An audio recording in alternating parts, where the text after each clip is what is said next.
임원의 역할이라는 주제로 강의를 하도록 하겠습니다.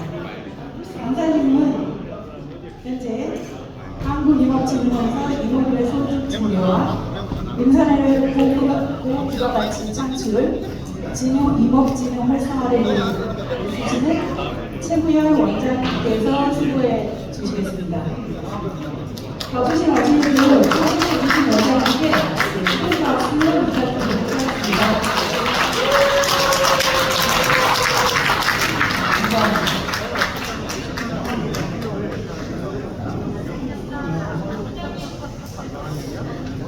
올라갈게요. 반갑습니다.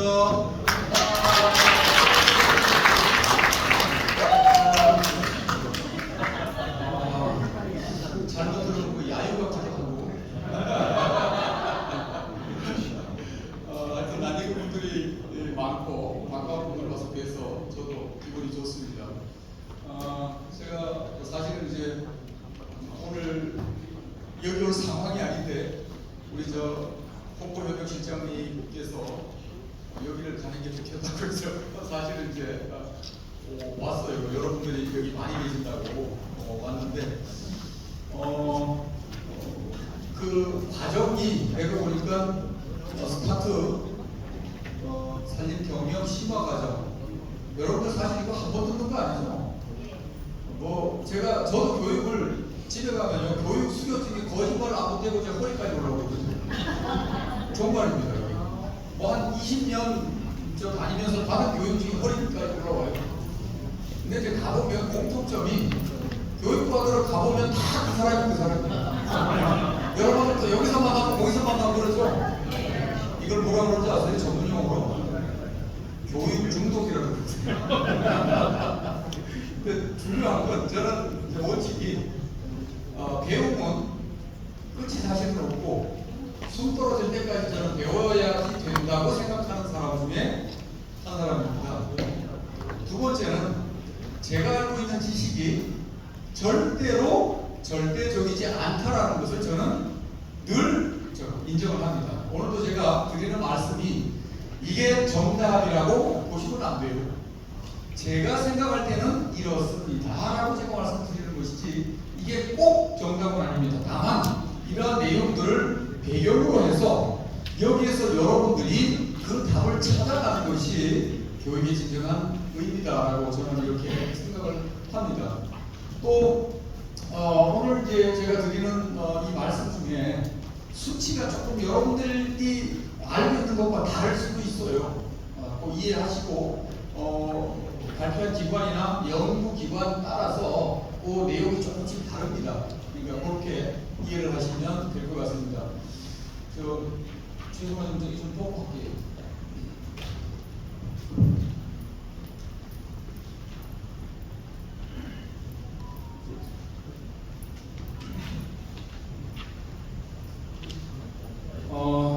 제가 이제 여러분들께서 그동안 교육을 하도 많이 받아가지고 아마 다 들었던 얘기, 이런 얘기들 많을 거예요.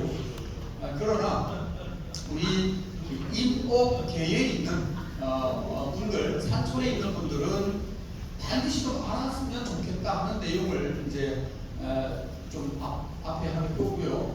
뒤에는 여러분들이 궁금해하는 내용들이 뭐고 바라는 것들이 뭔지 이런 내용들을 한번 들으면서 진행해 보겠습니다. 그리고 들으시는 중에 다수가 공감하고 다른 사람도 궁금해할 것이다 라고 생각하는 것은 기탄 없이 손 들고 질문을 해주시면 제가 모르는 거는 어쩔 수 없고요. 아는 거는 또 아는 대로 답해 드리겠습니다. 다만 지극히 개인적인 것은 나중에 개인적으로 풀어주시면 고맙겠습니다. 지금 우리가 살아가는 이 시대에 제일 큰 화두가 뭐죠? 네? 기후변화, 웰빙, 환경, 그거 조금 뭐라고 그랬습니까? 잘 못 들었어요? 예? 너보러 해야 된다. 크게 얘기를 하세요, 크게. 전쟁. 예, 다 맞는 이야기죠. 이 시대에. 그러나 전 인류를 대상으로 이렇게 역시 회장님 눈치가 빠르세요. 이렇게 그 뒤에 보시면 지구 온난화 문제죠. 올해 유독 지금 더운 여름 있죠. 저는 집이 강릉이고 지금 이제 반사가 이제 우리 회사가 서울에 있으니까 지금은 서울에서 이제 거주를 하는데 열대가 이렇게 길게 갔던 해가 또 있었나 할 정도로 계속 열대. 에어컨을 틀지 않으면 잠 못 자는 정도. 여기 시골이니까 조금 아마 그래도 나을 겁니다. 동해안에는 비가 와가지고요. 수돗물이 말라가지고 절수를 해야 되나 말아야 되나 하는데 산산이라는 태풍이 올라오면서 동해안에 비를 뿌려가고 어제 오늘 비가 오죠. 오늘 보니까 관심에서 보니까 0.9mm 잡혔더라고요. 이야, 조금 더 태풍이 여러분 태풍이 무섭잖아요, 그죠? 이게 신의 입장에서 볼 때는 반드시 필요한 거라고 저는 생각을 해요. 태풍이 있어야지만 지구가 건강해지는 거예요. 물도 뿌리고요, 쓸어갈 것도 쓸어가고, 정리할 것도 하고, 그 정리하는 데 사람을 정리하고 조금 문제가 되긴 하는데, 하여튼 이런 모든 것들이 우리가 생각하기 나름인데, 어쨌든 이렇게 우리 강릉시장이 어저께 포스팅하는 걸 보니까 태풍이 이렇게 반가운 줄 처음 알았다고. 예, 그 정도로 물이 지금 심각한 상황이었었죠. 여기 청송 이러면 여기 제일 주된 작물이 뭡니까? 예. 근데 영주 사과, 청송 사과, 대구 사과 뭐 이게 있었잖아요, 그죠? 이제 그것만 있나요?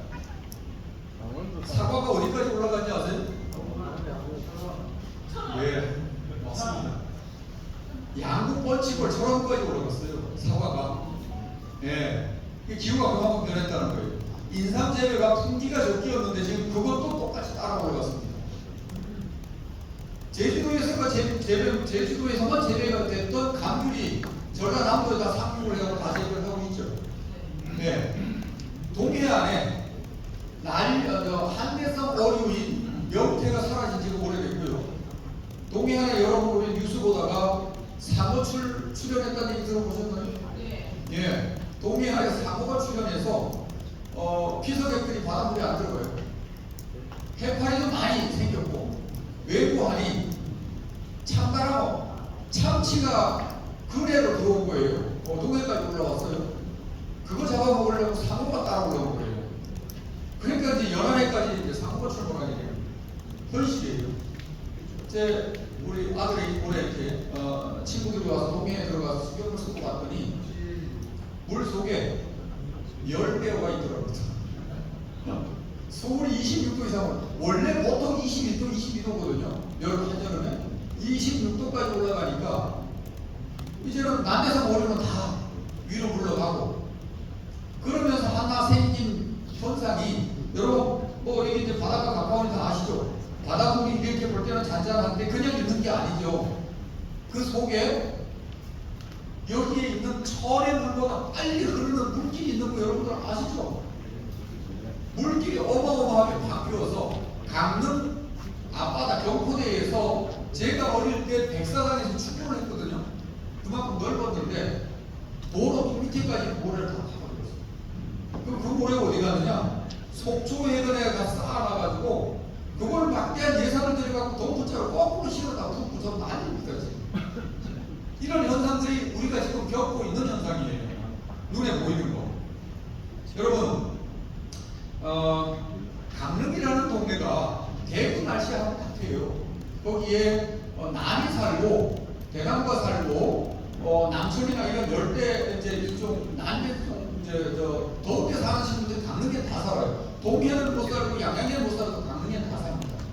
근데 강릉에 바람이 한번 불면요, 여러분들 이쪽에도 바람 많이 불어요. 바람이 어느 정도냐 그러면 컨테이너가 대물대로 불러가요. 조금 실감이 안 나시죠, 그죠?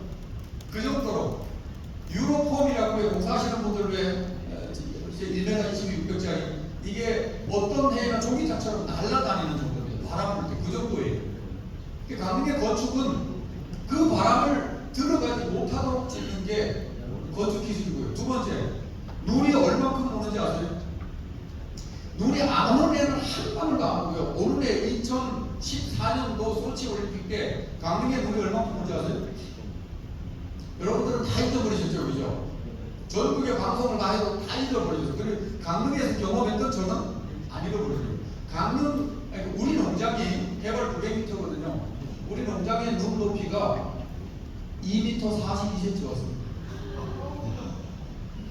실감이 안 나시죠, 그죠? 집 처마가 닿아서 물이 안 열린다는 거죠. 강릉 시내에 눈이 1m 80 이상 나왔습니다. 도로에 차를 대놨는데 눈을 쳐야 되는데 강릉이 제설 작업이 전국 1위예요. 예전 같으니까요 시내 눈 3cm가 왔는데 도로가 아수라장 강릉은 20cm 정도 와야 지 물이 조금 나쁘나 이 정도예요. 진짜예요. 그 정도로 제설은 그냥 뭐 이렇게 공무원들이 쳐라 말아라 이런 게 아니고 시스템이 돼 있어요. 구역이 딱 정해져 있어가지고 오면 뭐 무슨 안 가도 그냥 쫙 이렇게 돼 있어요. 근데 시내에 1m 80이 와서 그 덤프로 물을 떠내는데 자동차가 1m 한 20 정도는 길 옆에 자동차 세워놓으면 이렇게 봉긋봉긋 보일 거 아닙니까? 워낙 많이 오니까 위에가 일자예요. 그러니까 이 굴삭기 기사들이 못 보고 찍어낸 자동차가 제가 알기로 8대 정도 시내에서 실려갔어요. 그 정도입니다. 문 그렇게 왔죠. 강릉에 산불 나는 거 아시죠? 한 번 났다 그러면 뭐 걷잡을 수 없죠. 저는 산불 현장에 있었고 산불 나고 나니까 고래 들어가니까 고라니도 동물들이 저는 그렇게 저를 좋아하는 줄 몰랐어요. 저한테 다 와요. 온 사방이 불이니까 소가 논바닥에서 갈 데가 없어서 데워주고 저 눈으로 다 봤습니다. 이 정도로 동호회 안에는 산불이 극심하게 작년에도 격포 산불 나고 다 탔잖아요. 그죠? 이 정도입니다. 산불. 그 다음에 비가 얼마나 오는지 아세요? 2002년 누사 때 기록이 907mm입니다. 여러분 놀라시죠? 하루에 온 양이 907mm예요. 뉴스 한번 찾아보세요. 여러분들은 다 이걸 보셨잖아요. 그죠? 그때 강릉시내에서 떠내려가는 사람이 제가 알기로 124명인가 129명이 떠내려가 죽었어요. 제 지인으로. 제가 잘 아는 후배도 그냥 있다가 딸 손잡고 부인 손잡고 셋이 밤늦게 건너오다가 다 떠내릴 것 같아서 한쪽 손을 놔야 되는데 어쩔 수 없이 부인 손 놔서 이틀 만에 어깨 해변에서 발견되는 이 실제예요. 평생 아주 한 이런 일들이 저 할머니가 손잡고서는 개울가에 불구경 갔다 줬다 떠내려가고 이런 사건들. 제방뚝이 터져서 제2 오다리 터져가지고 밑에 건물 4층까지 잠기면서 건물이 넘어요. 이런 일들이 강릉에 있었다는 거예요. 제가 왜 이 말씀 드리냐면 기후변화가 비단 그쪽에만 일어나는 것이 아니고 이제는 어디서 일어날지 이 스콜이 강릉에 그가 물벼락 맞았죠. 목벼락 맞은 일만 나왔어요. 이제 하나 더 맞아야 된다고 내가 맨날 그렇게 이게 비단 한 지역에 국한된 이야기만은 아니다라는 거. 이건 우리나라에서 일어나는 현상이고요. 지금 러시아의 3분의 2가 동토층으로 되어 있죠, 그죠? 동토층은 여름이 돼도 1m 이상 땅이 녹지 않는데 그 밑 땅까지 녹아서 이제는 그 밑에 땅이 녹지 못하게 건물을 세워놨는데 건물이 기울어지니까 녹지 못하게 밑에 건물을 박아서 땅을 올리는 이 지금 현재 일을 하고 있는 일이에요. 이렇게 기후변화가 동토층이라는 것은 계속 얼어 있어야 되는데 이제는 지반이 굴렁거리고 녹아내리는 이게 녹으면 무슨 현상이 일어나냐면 땅 속에 있는 메탄가스가 올라옵니다. 메탄가스는요 탄소의 30에서 80배 정도의 온난화를 가속화시키는 물질입니다. 메탄가스는 소가 방귀를 뀌거나 트름을 하면 나오는 거예요. 유럽에는 방귀새 내는 거 여러분 다 아시죠? 유럽의 호주나 이런 데는 가축을 키우면 그 새를 별도로 다 징수를 합니다. 그 정도로. 근데 이런 일들이 현재 일어나고 있다는 얘기예요. 여러분들 유튜브 찾아보시면 밑에서 메탄가스가 올라오는데 지역 주민이 갖고 불을 던져서 불이 그 로켓처럼 계속 꺼지려고 타오르는 이런 현상들이 지금 우리는 참 멀리 있게 느껴지지만 현장에서는 어마어마하게 지금 변해가고 있다. 자, 이 얘기는 과거 수천 년 동안 지구의 온도가 1.5도 상승했는데 산업혁명이 일어난 100년 이내에 온도가 1.5도 이상 상승했다라는 거예요. 그래프가 상승 곡선을. 중요한 거는 앞으로 지구 온도가 마지노선이 1.5도인데 1.5도 이상 올라가면 돌아올 수 없는 강을 건너면 인간이 제어할 수 없도록 이제는 지구가 굴러간다는 거예요. 망한다는 얘기죠. 전문가들은 제6차 대멸종에 이미 접어들었다라고 이야기까지 합니다. 아무튼 이런 외부적 환경과 기후 위기가 지금 우리 피부에 참 와닿든 안 닿든 지금 진행되고 있다는 거예요. 남극과 북극이 이제 약간 15도 이렇게 지구 기울어 있지 않습니까? 그죠?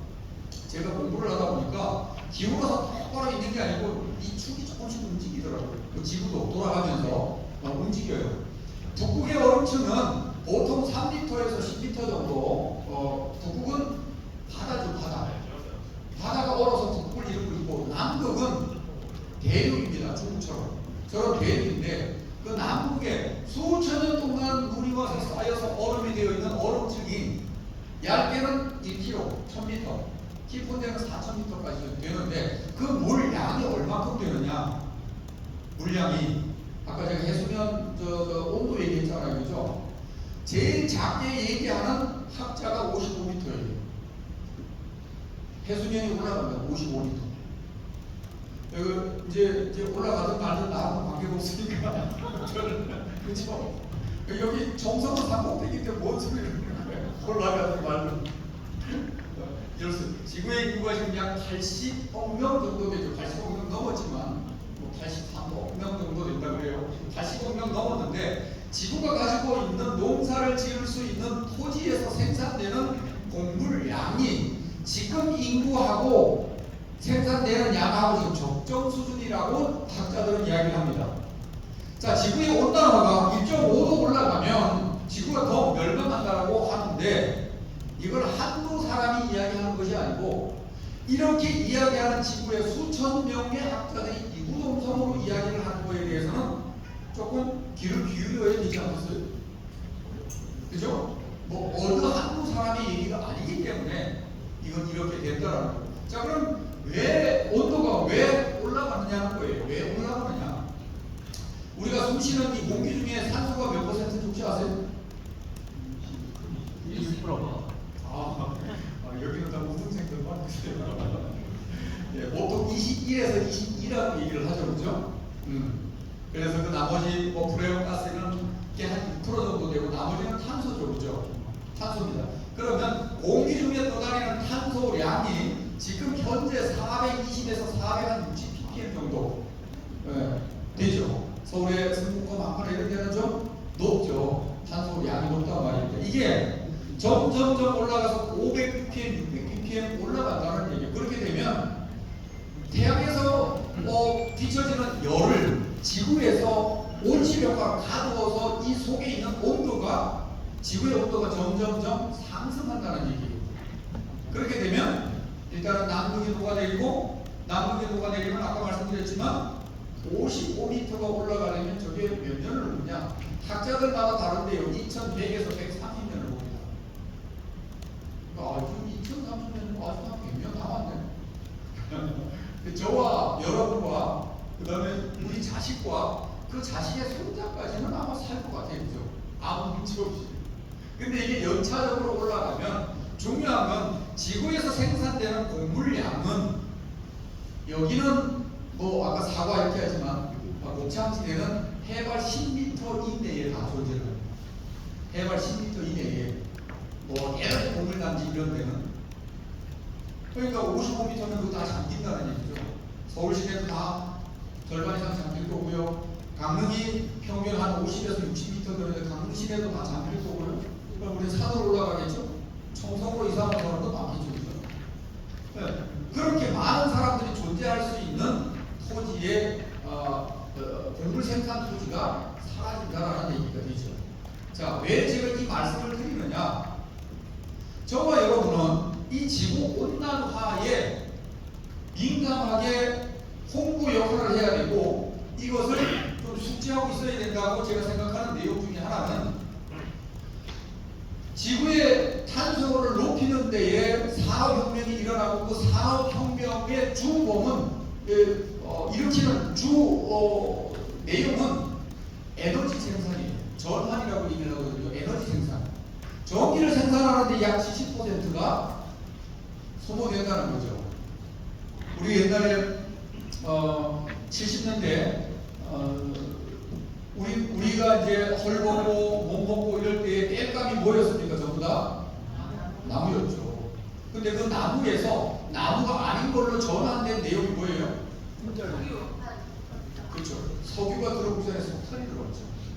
사국 고한 어느 개울가에 사국 고한 애들은 학교 다닐 때 그 그림 시간에 크레파스 가서 그림 그릴 때 개울을 그리면 개울을 어떻게 그리는지 아시죠?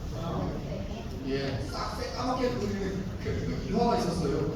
그쪽 동네 애들은 물이 원래 까만 줄 아니까 새까만 내물을 그리고 이랬다라는 거 여러분들 아마 좀 연애 드신 분들은 아마 많이 공감하실 거예요. 그 개울 물에 까만 돌멩이 하나가 발견되게 되어서 이거가 시초가 이게 석탄이 발견되고 인해서 고한 사업에 대단히 석탄이 캐내지면서 그것이 9공탄, 16공탄으로 바뀌어서 서울 시내에 전부 다 이제 난방으로 들어갔죠. 그때는 몰랐습니다. 석탄을 떼면서 여기서 나오는 탄소가 이렇게 많이 발생된다는 걸 몰랐죠. 여러분들 거기에 제 지인들도 그렇고 먼저 가신 분들 연탄가스 중독돼서 먼저 가신 분들 여러분들도 이야기 많이 들으셨죠. 예, 그때는 심심찮게 많이 죽었습니다. 그 중독돼가지고 그런 상황 속에서 1973년도부터 우리가 이제 산림 녹화를 시작했죠. 산림 녹화를 왜 했느냐? 산림 녹화를 왜 했느냐는 이게 이제 모든 산업이 탄소를 발생시키는 산업인데 임업, 육림은 목재에 관련된 임업은 탄소를 흡수하는 산업이기 때문에 저와 여러분들은 이걸 반드시 나는 알고 있어야 된다. 어디 가서 그래도 임업인이라는 거에 자부심을 갖고 사는데 이게 굉장히 역할을 한다. 저는 그렇게 봅니다. 아무튼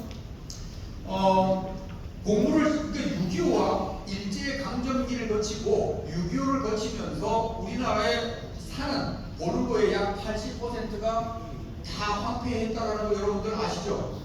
네. 그럼 이걸 복원한 이유가 뭐냐는 거죠. 곡식만 심으면 비가 와가지고 그냥 산에 소양이 내려 쓸려서 논바닥이고 그냥 공부를 다 없애야 되는 거죠. 그러니까 국민들은 점점 기근에 시달리고 그때 당시에 박정희 대통령이 산을 녹화하지 않으면 국민들이 다 굶어 죽겠구나 이렇게 생각한 거죠. 그래서 산을 녹화하는 목적이 곡식을 생산하기 위해서 녹화를 시작한 거예요. 그러니까 그때 당시는 산의 목재나 고급 목재 이런 건 안중에도 없고요. 생각할 겨를도 없었고 산을 녹화시켜서 나무가 산을 푸게 하고 있어야지만 농경지가 유지가 된다라는 이 일념 하나로 산을 녹화시키기 시작한 거예요.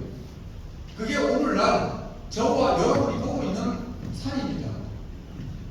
근데 지금은 목재가 우리가 자금률이 15%밖에 안 되고 그나마 15% 생산되는 목재도 고급 목재로 사용되는 것이 아니라 펄프나 우드칩이나 이런 용재로 나가죠. 물론 그게 중요하지 않다라는 건 아닙니다. 펄프로 나가 있는 우리가 종이도 만들어 쓰고 화장지도 쓰고 쓰니까요. 교육글 같은 보드도 만들고 이런 걸 하죠. 그러나 우리가 이렇게 뭡니까 이게 목재로 사용하는 기둥이나 대들보나 이런 것들은 우리나라 목재가 가격 대비 품질 대비 많이 떨어지니까 사용하지 못하고 있다는 거죠. 아무튼 그렇게 73년도부터 10년 계획인데 8년 만에 예를 들어서 끝났죠. 예. 그때 심었던 나무가 약 100만 그루 정도. 이 나무들이 지금 이렇게 지금 자라고 있다. 이렇게 보시면 됩니다. 그 후로도 쭉 이제 꾸준히 조립을 했지만 그래서 지구 온난화의 문제에 석탄을 떼면서 거기에서 발생되는 탄소를 이제 나무가 이제 흡수를 하죠. 제가 보니까 2008년 통계에 6,800만 톤을 고점으로 해서 계속 떨어집니다. 흡수율이. 자, 탄소염 여러분들 이제 빨리 느껴지죠? 여러분들 집에 있는 나무 탁자 하나씩은 다 가지고 계시죠, 그죠? 그 나무 탁자를 저울에 달았을 때 그 무게의 절반은 탄소 무게입니다. 이제 조금 피부에 와닿죠, 그죠? 여러분이 사용하고 있는 도마가 그러면 해야 한 3kg 되고 1.5kg 탄소입니다. 무슨 얘기냐? 탄소는 공중에 떠다니지만 나무가 자라면서 탄소 동화작용에 의해서 점점 집적이 돼서 나무에 포집이 되는 거예요. 이게 나무가 성장하는 원리입니다. 따라서 나무가 성장하는 양하고 탄소를 포집하는 양하고 비례가 됩니다. 다시 말해서 2008년도에는 6,800만 톤이라는 탄소를 우리가 지금 나무가 흡수를 했는데, 이거 연간이에요. 매년 흡수를 했는데 그만큼 그때는 나무가 성장량이 많았다는 얘기예요. 그러면 지금은 뚝 떨어져가지고 4,200만 톤 정도 보거든요. 그럼 2,000만 톤 이상 어디로 갔느냐는 거죠. 나무의 성장 속도가 그만큼 둔화됐다라는 거예요. 이게 조금 이해가 되시죠? 그죠? 나무가 자라면서 여러분들 나무를 뚝 자르면 안에 나이테가 나오지 않습니까? 나이테가 클수록 탄소를 많이 흡수한 해라는 거죠. 근데 이게 20년, 25년 지나고 30년쯤 되면 성장 속도가 확 떨어져요. 강릉에 선교장이라고 혹시 아시죠? 선교장 뒤편에 가면 540년 된 소나무가 여러 그루 서 있습니다.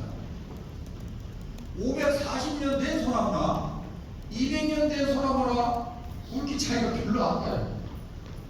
우리가 생각해서는 유럽에 있는 것처럼 전 진짜 여러 명이 안아도 될 정도로 커야 되는데 우리나라 수종과 토양과 기후 조건에는 그 정도밖에 안 자란다는 얘기예요. 그 나무가 잘못하는 게 아니라. 따라서 30년이 지나면 성장 속도가 우리나라에서는 확 떨어진다는 얘기죠. 이거는 이제 토신 문제와 토양의 문제하고 기후의 문제죠. 열대 쪽에 가면 호주에 가면 유칼립투스 나무 40년 됐는데 한 70m 정도 되고요. 2명이 안아도 못한 한 2명 반 정도 안아야 될 정도로 그렇게 성장을 하더라고요. 그 나무가 그렇게 고속 성장한다고 해서 물렁한 나무냐? 200년 된 브릿지, 저 위에는 상판한 철근데요. 그 기둥이 그 유칼립투스 나무인데 200년 됐는데 아직도 사용합니다 지금. 저희가 그 밑에 다이를 다 가져왔어요. 근데 우리는 그런 조건은 안 가지고 있다라는 얘기죠. 기껏해야 소나무, 낙엽송 지금 우리가 쓰고 있지 않습니까? 그래서 우리가 2050년 2050 탄소 고정이라는 걸 정부에서 국제사회 앞에 약속을 했죠. 그리고 2030 NDC 추가 감축 목표는 2018년 대비해서 2018년도에 우리나라에서 배출했던 탄소량을 7억 2천만 톤으로 봅니다. 7억 2천만 톤. 근데 여기에 40%를 2030년까지 감축하겠다라는 약속을 국제사회 앞에서 했습니다. 뭐 우리만 한 게 아니고 이제 다른 나라들도 다 했습니다. 자, 2040년까지 그걸 감축하려면 우리는 어떤 노력을 해야 되느냐라는 거예요. 첫째로 왜 감축해야 되느냐는 아까 설명했죠. 지구 온난화를 방지하기 위해서 우리가 감축을 해야 되기 때문에 어쩔 수 없이 국제사회에 약속을 했다라는 거예요. 근데 이제 일구학자들은요, 그거 뻥이야, 그거 다 탄소, 그거 거짓말이야, 이렇게 하는 사람들도 일부 있습니다. 대표적인 사람 누군지 아세요? 이렇게 얘기하는 대표적인 사람. 네? 네? 클린턴 아니고? 트럼프. 예, 트럼프. 네. 트럼프를 발음이 잘못돼서 이제 말 정확히 알고 있습니다. 트럼프가 그거 우리는 탈퇴하겠다 이래갖고 탈퇴했죠. 바이든 정부 들어와서 말도 안 되고 다시 가야겠습니다. 왜 그러냐? 트럼프는 사업가예요. 제가 볼 때. 개인적으로는 그런, 나는 그 사람을 잘 알지만 그 사람 저는 잘 몰라요.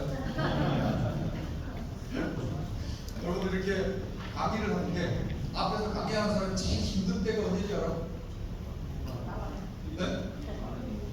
호흡이 없을 때. 또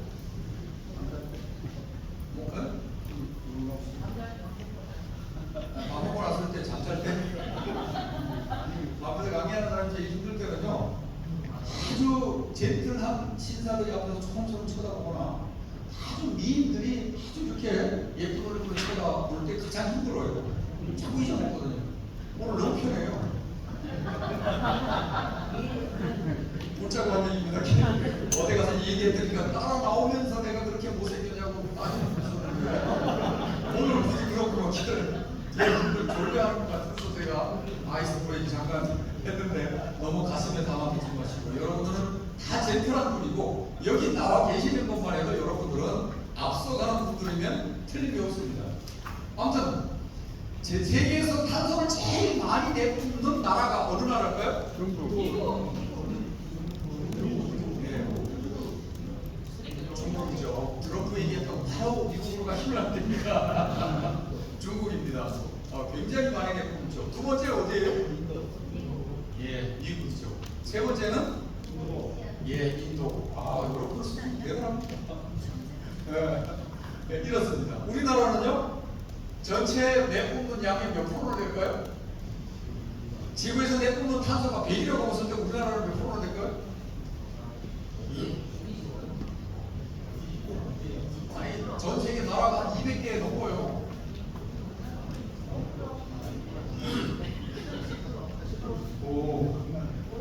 이제 수치 계산을 하기 시작했어요. 근데 가장 근접했어요. 1.58%입니다. 우리는 얼마 안 되네. 우린 좀 내뿜어도 되네. 그렇게 생각하는 순간 지구를 뭐한다? 망한다. 왜냐하면 우리가 내뿜는 게 우리나라 안에만 있는 게 아니고 다 왔다 갔다 해요. 지구는 이렇게 다 통해요. 우리가 그걸 운동하지 않는데 중국이나 미국이나 인도에서 운동하겠어요. 지구촌이라는 거죠. 이게 우리나라 몇 퍼센트가 중요한 게 아니라 우리나라 이 지구촌 안에 발생하는 탄소를 어떻게 잡느냐가 공통적 생각을 가지고 공동 대응을 하지 않으면 지구는 돌아올 수 없는 강을 건넌다라는 거예요. 자, 우리 경상북도에 농민사관학교가 아니고 여기는 산림사관학교. 예, 알고 그랬어요. 예, 네. 하여튼 여러분들은 이런 부분에 대해서 한 번 더 숙지하시고 어느 곳에 가서나 여러분들이 이거의 홍보대사가 되어줘야 된다라고 저는 생각을 합니다. 자녀들이 물어도 지구온난화가 뭐야? 우리는 뭐 해야 돼? 네. 대답을 해줘야 됩니다. 농업에서도 탄소를 내뿜습니다.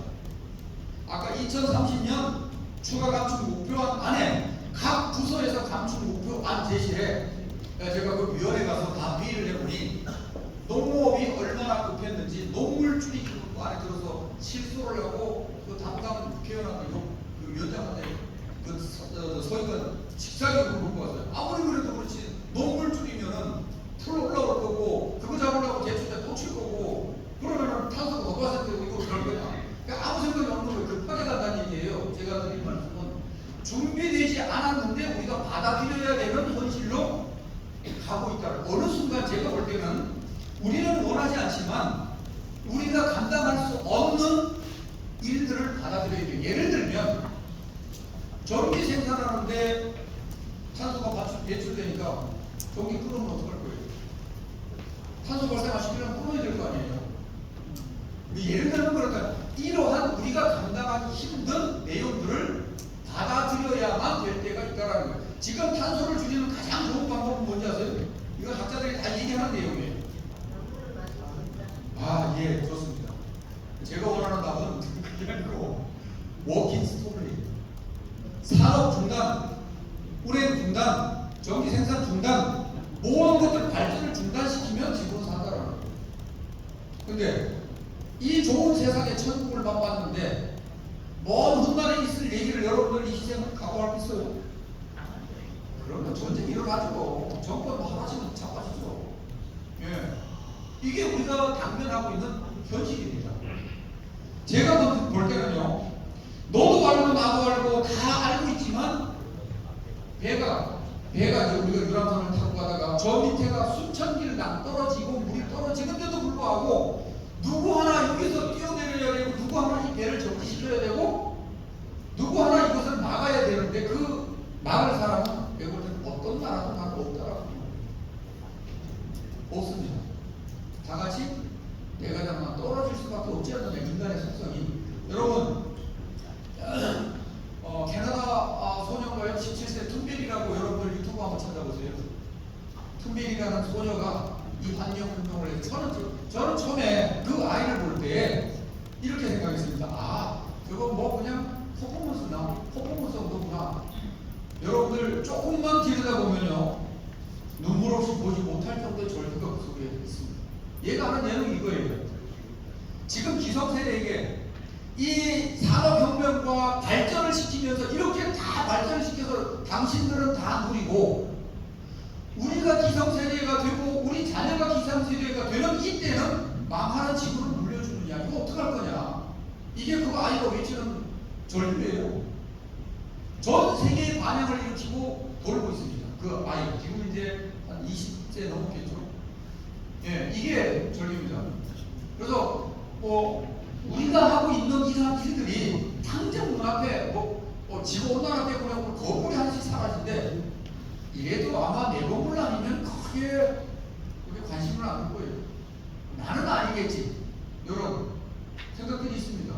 제 얘기를 듣고 여러분들이 집에 돌아가서 지구온난화를 줄이기 위한, 예를 들면 저 같은 경우에 옛날에는 머리 감을 때 샴푸 2번 짰던 거 한 번만 짰고, 세제 쓰던 거 2번 넣었던 거 한 번만 넣고, 이것도 지구온난화를 줄이는 거예요. 굉장히 영향을 주는 거예요.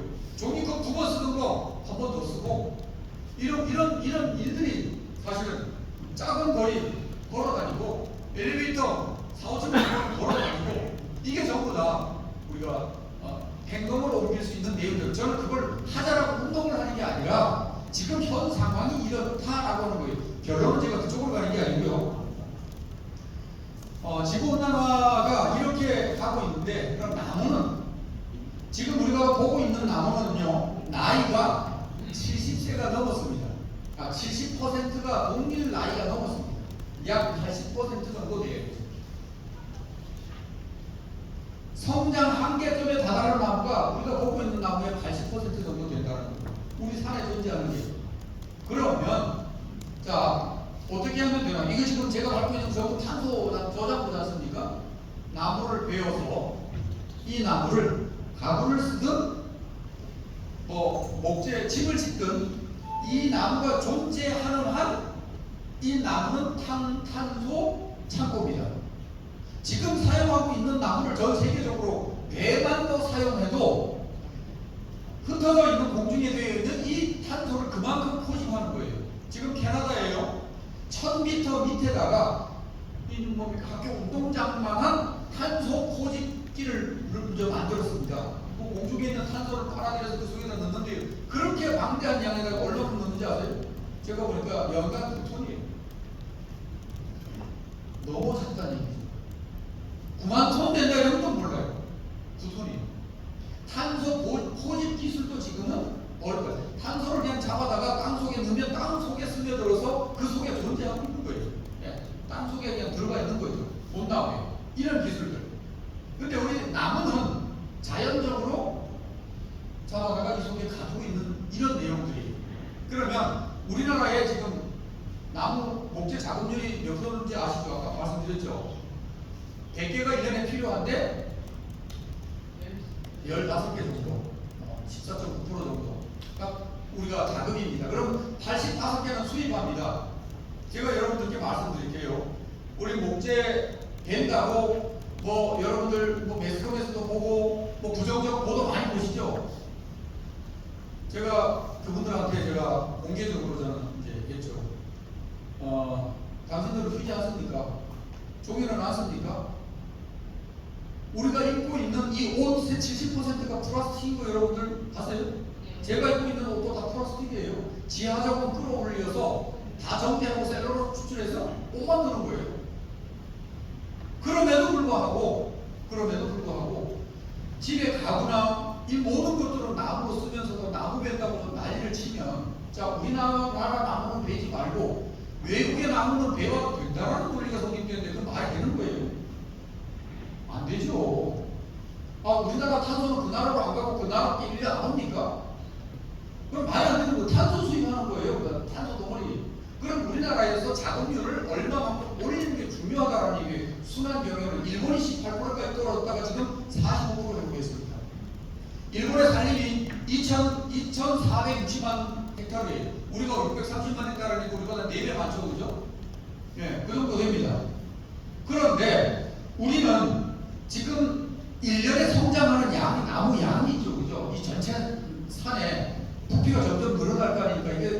세계 인목 축적률이 세계 4위입니다.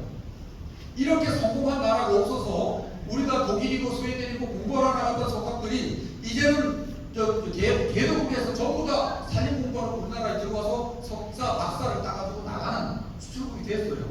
그런데 우리나라 산의 나무의 현실과 우리 국민들의 인식은 거기를 못 쫓아간다는 얘기입니다. 나무를 베면 안 되는 게 아니고 나무는 순환 경영을 해야 됩니다. 1년에 산에 자라는 나무가 100만큼 성장하는데 우리는 각종 여론과 이유 때문에 벌채 허가를 못 내고 약 20에서 25%만 매년 배서 씁니다. 나머지 75%나 80%는 계속 있는 거예요. 나무 자라지 않은데 그 나무 있는 거예요.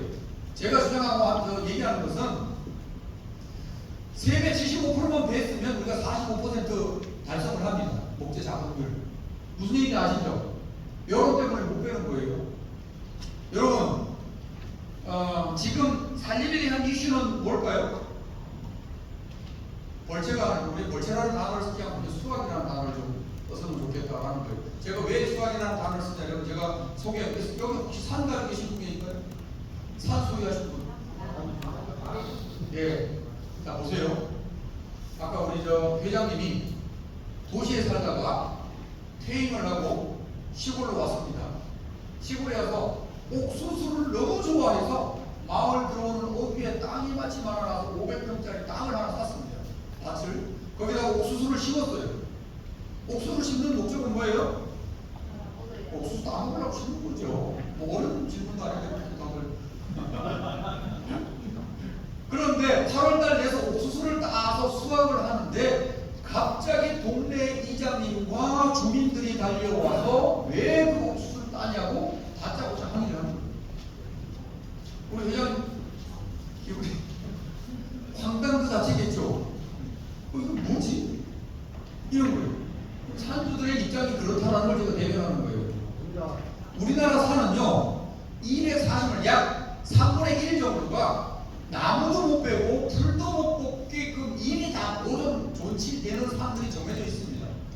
저와 여러분들이 나무를 심은 것은 그 나무를 수확하기 위해서 아버지가 심었던 내가 심었던 할아버지가 심었던 심어놓은 나무를 이제 그걸 베서 그것도 꼴랑 1헥타에 한 300만 원 돈도 안 되는 거 그래서 거기다 베고 뭐 좀 다른 거 좀 심으려고 했더니 전 난리를 치고 몇십 분 난리 치고 그 환경 최모시기 뭔지 뭐 하여튼 나와서 떠들어내고 되지도 않는 얘기하는 거 여러분들 다 보셨잖아요, 그죠?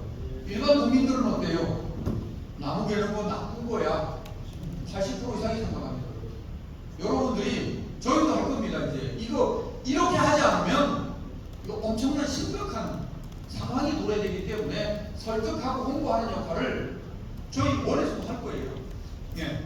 왜냐하면 숲에 대한 인식. 왜 이런 인식을 가졌습니까? 73년도부터 나무를 심을 때 나무가 자라지 못하는 이유는 뭐예요? 자꾸 배 떼는 거예요. 도벌이라고 그러죠. 집도 지어야 되고 뗄감도 해야 되고 배 떼니까 나무가 자라지 못하는 거예요. 지금 북한이 그래요. 북한에 아주 폐허가 됐다고 그러잖아요. 다 폐허된 게 아니고 위성사진을 보니까 32%가 헐벗었어요. 근데 그 나무를 심어놓으면 주민들이 크기가 무섭게 배에다 떼는 거예요. 뭘 해결해줘야 돼요?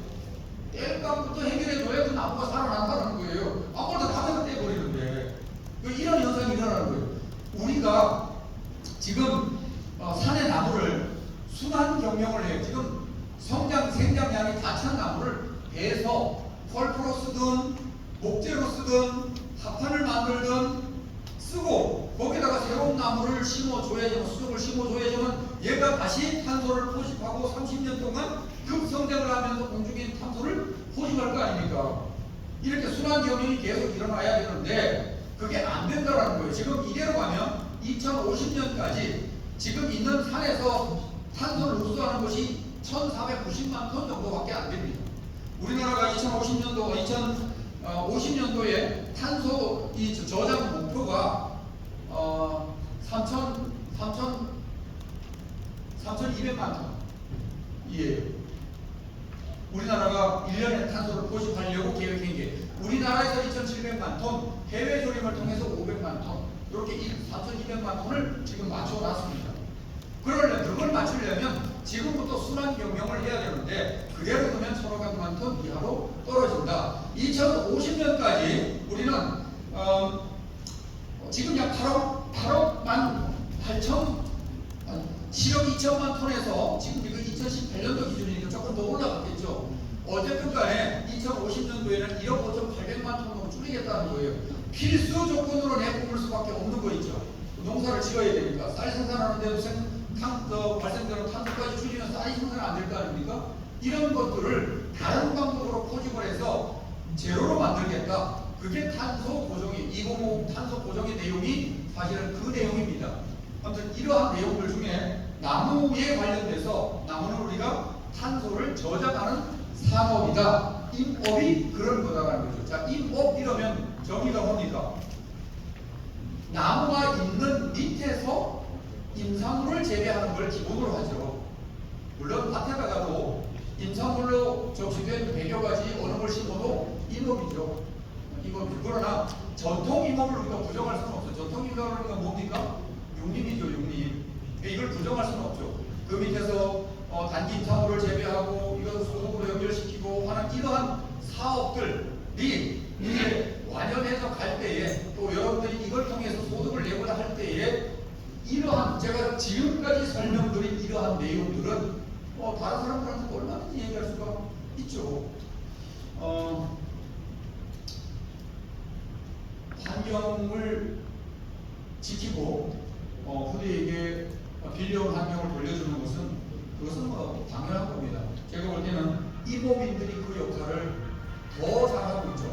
말로만 해서 그냥 이렇게 여론을 조작하는 이런 내용들은 저는 조금 바람직하지 않다. 저는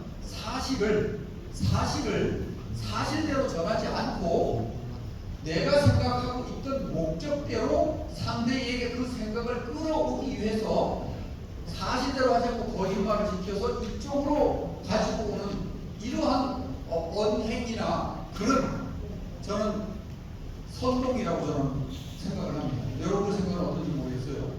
사실을 파악을 하는 게 그만큼 중요하다. 이게 사실이냐?